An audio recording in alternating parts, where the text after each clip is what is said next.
وقت دنیا کا سب سے بڑا مصور ہے۔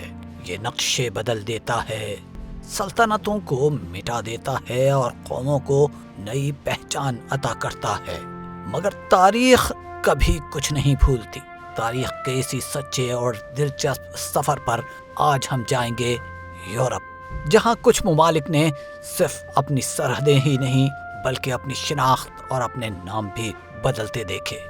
البانیہ، بحیرہ ایڈریاٹک کے کنارے آباد یہ سرزمین آج البانیہ کہلاتی ہے، مگر ایک وقت تھا جب یہاں شاہی تاج کی چمک تھی، درباروں کی رونق تھی اور ایک بادشاہ کی آواز ہی قانون سمجھی جاتی تھی۔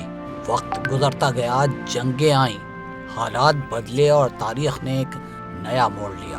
تاج اتر گئے، تخت خالی ہو گئے، مگر قوم باقی رہی اور یوں ایک نئی پہچان نے جنم لیا۔ اس کا پرانا نام یونائٹڈ کنگڈم آف البانیہ تھا، جبکہ اس کا موجودہ نام البانیہ ہے۔ بلند و بالا پہاڑوں کے درمیان ایک خاموش سرزمین صدیوں سے اپنی کہانی لکھ رہی تھی۔ دنیا اسے ویلز آف ایڈورا یعنی ایڈورا کی وادیوں کے نام سے جانتی تھی۔ برف سے ڈھکی چوٹیاں، خاموش وادیاں اور فطرت کا یہ بے مثال حسن، یہی اس کی پہچان تھا۔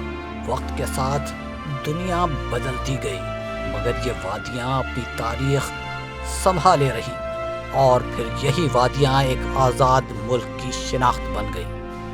آسٹریا، اور اب ایک ایسی سلطنت کی کہانی جس کا نام کبھی یورپ میں طاقت کی علامت سمجھا جاتا تھا۔ آج ہم اسے آسٹریا کہتے ہیں، مگر ایک وقت تھا جب یہ عظیم آسٹریان امپائر تھی۔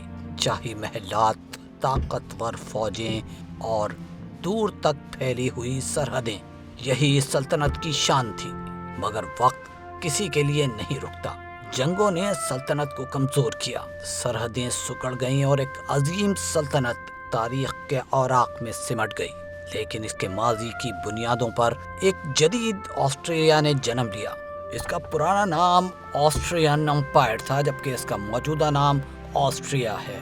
نام بدل گئے، سلطنتیں مٹ گئیں، بادشاہتیں تاریخ بن گئیں، مگر ان کی کہانیاں آج بھی زندہ ہیں، کیونکہ وقت ملکوں کی پہچان بدل سکتا ہے لیکن ان کا ماضی کبھی نہیں مٹا سکتا۔ دنیا بدلتی رہی، نام بدلتے رہے، مگر تاریخ اپنے نقوش ہمیشہ چھوڑ جاتی ہے۔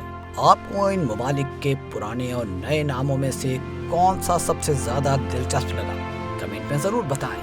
اگر آپ کو یہ معلومات پسند آئیں تو ویڈیو کو لائک کریں، اپنے دوستوں کے ساتھ شیئر کریں اور جاننے کے لیے ملتے ہیں ایک اور نئی اور دلچسپ معلومات کے ساتھ۔